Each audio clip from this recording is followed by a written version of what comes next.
What's going on, everyone? Welcome back to another video. If you don't know who I am, that means you knew. I'm Mark. Let's go with y'all. Go check out my other videos. Check them out. Check them out. But first, stay on this one. This is a pretty important video. So I know we like to do gun reviews here. We like to talk about, the calibers that these guns are shooting. We like to talk about guns as a whole. We like to talk about self-defense. We talk about politics here. We talk about a lot. One of the things that we've touched on, but I feel we should be more diligent on, right, is firearms safety.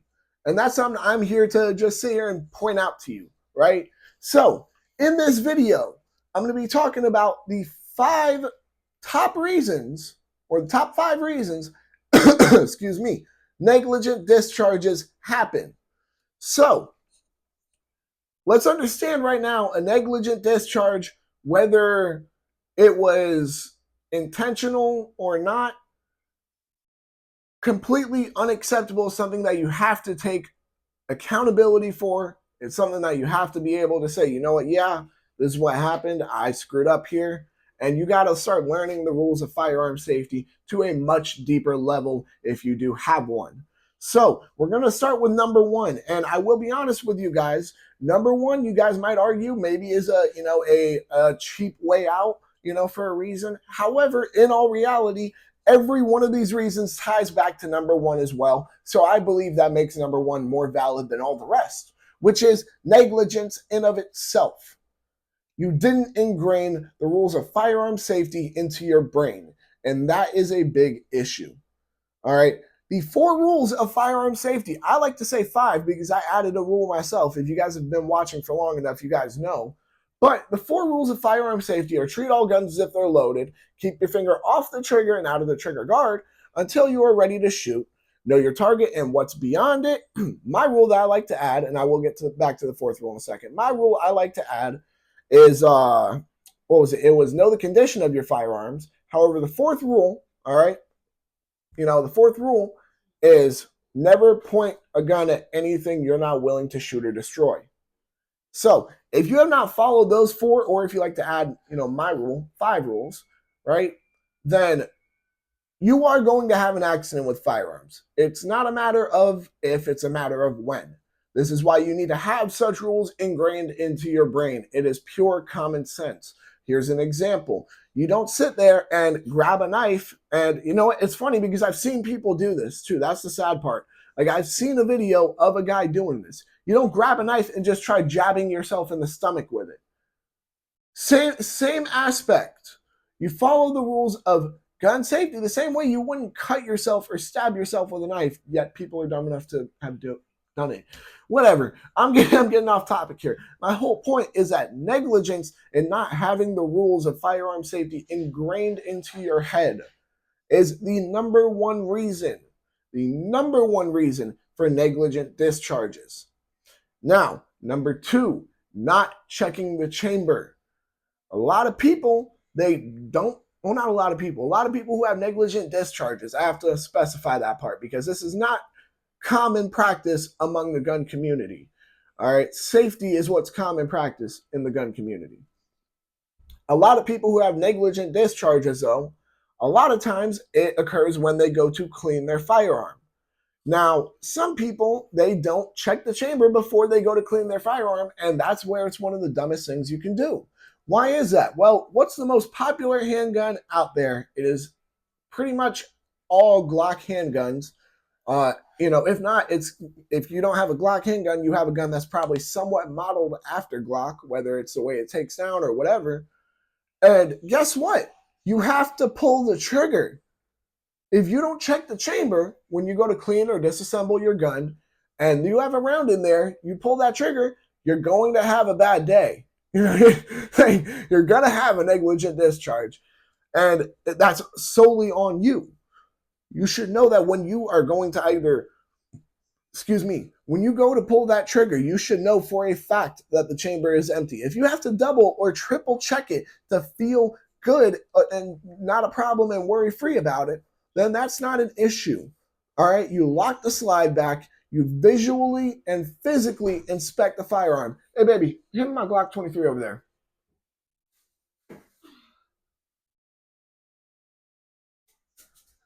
Thank you very much. Beautiful. All right, so it's my Glock 23. This is a perfect example. You see how I visually and physically inspected it? I know for a fact nothing is going to happen with this gun. I know for a fact because I know safety. You lock the slide back. How do you do so? Is you're ready for this. You're going to rack it back, hold it there, and then you see that little lever that I just pushed up with my thumb? That will lock it back. You then will physically inspect it. You're physically checking to make sure there's no bullet in there. All right? If you don't clear the chamber, you will have a negligent discharge. There's no other way around it. Now, number 3, not knowing how to work your gun.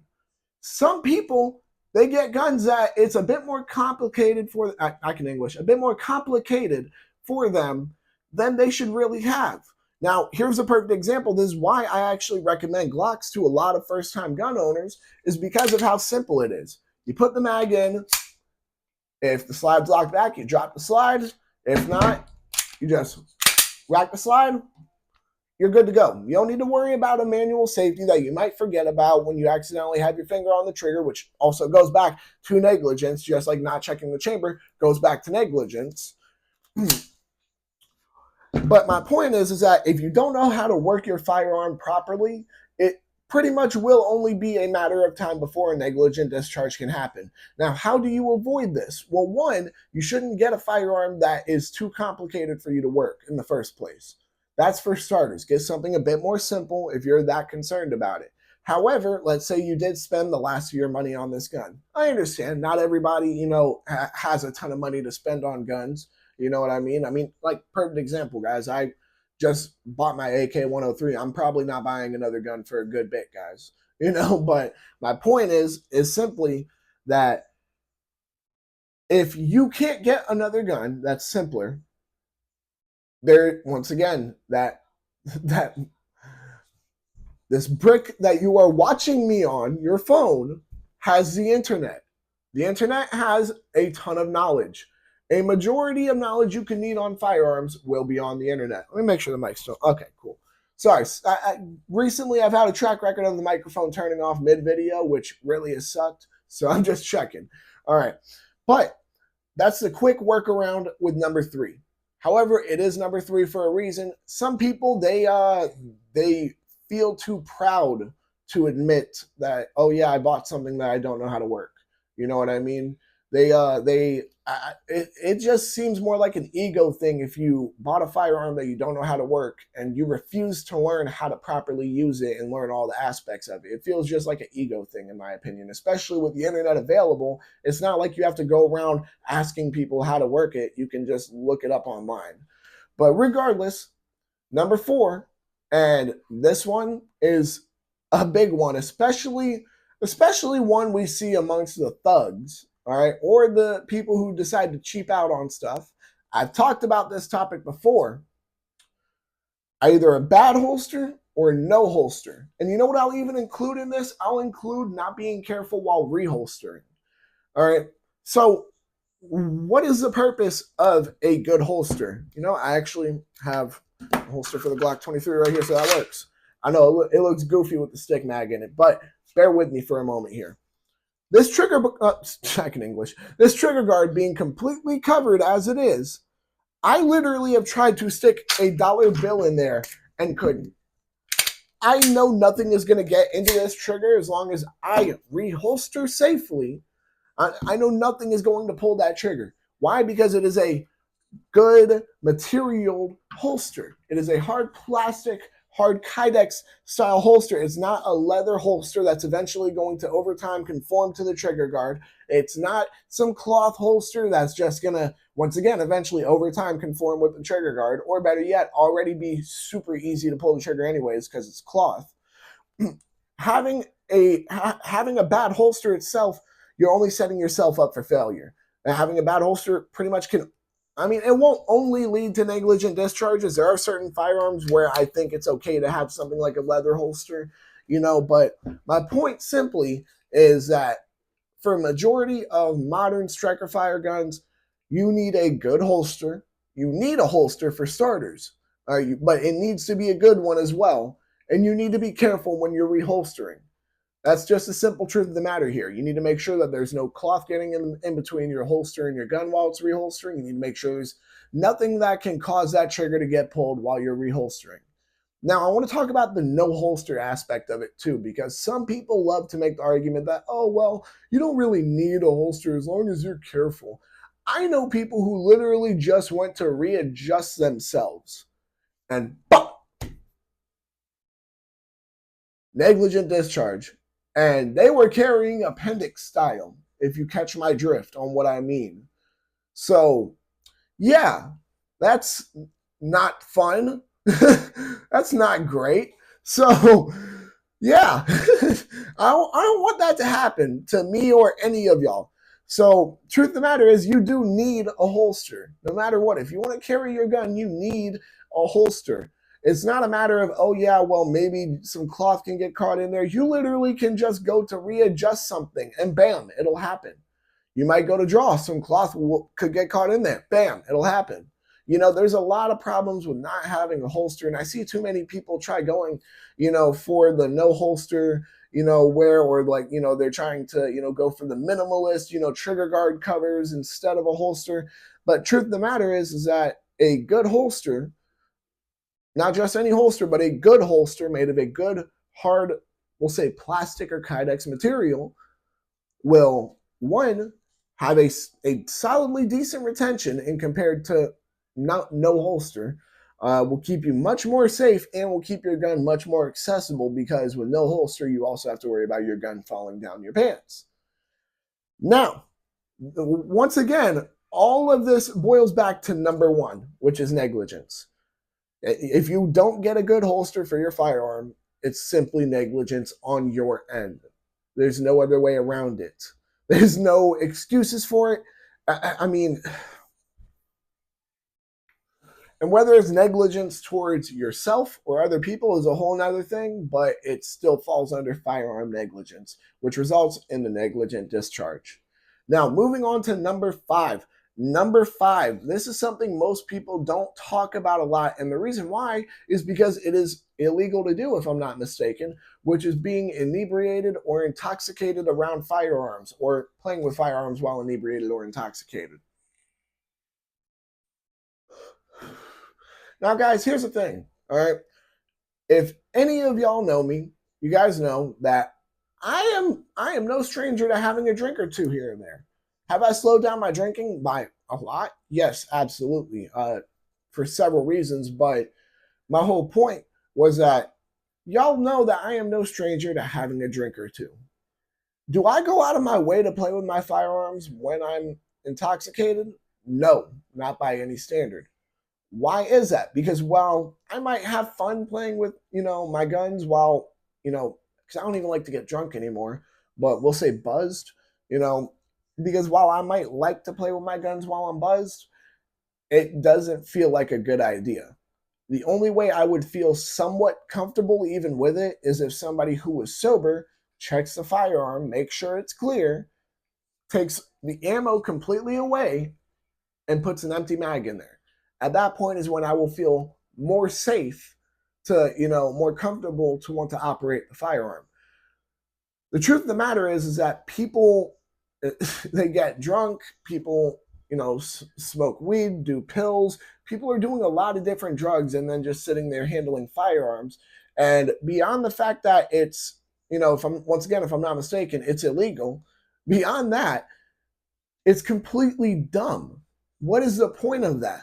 When you are intoxicated, the entire, being intoxicated takes away your capabilities when it comes to, your motor capabilities, your hand-eye coordination. It takes away a lot. It takes away your common sense. It takes away your sharpness mentally. Overall, being intoxicated in firearms has never worked out. You can look it up. There's countless videos. There's countless situations where people are on some form of drugs or they're drunk and, they're playing with a gun and boom. I know somebody personally who, he was a teenager when this happened too, which is the dumbest thing ever. He, I'm not going to say who it is because there's no point in it. However, he lied to the police and said that he got shot in the foot when in all reality, he was on a bunch of pills, playing with a revolver, slamming the cylinder shut, and somehow pulled the trigger while doing so and shot himself in the foot. And yeah, that when I heard that years after it happened too. So it's not like I knew the dude and was friends with him. This was somebody who like went to my school, you know. But my point is that being inebriated or being intoxicated and handling firearms is almost never a good idea. If you plan on getting intoxicated in any way, shape, or form, well, I advise you against it because truth be told, it's much better to have your wits, with you and be able to, protect yourself than it really is to just feel good temporarily. Uh, However, if you are that, set on being intoxicated in whatever way it is, at least give your firearm to somebody you trust to hold it for the time being. Or if not, put your gun away. Put it away in a drawer in a separate room, out of sight, out of mind. However, the whole point is that there is zero excuse to really be handling firearms while you're intoxicated because essentially it will lead to a negligent discharge. Now, once again, number 5, just like 4, 3, and 2, all link back to number 1 because performing any of these actions while playing with firearms, whether you're actually shooting or just dry firing or, even just playing with them. Sometimes I just play with my guns, whether you're doing any of those, truth of the matter is all of these boil back to number 1, which is negligence. Hence why it is called a negligent discharge. So with that being said, I think that about wraps it up for this video. I don't want to keep going in circles.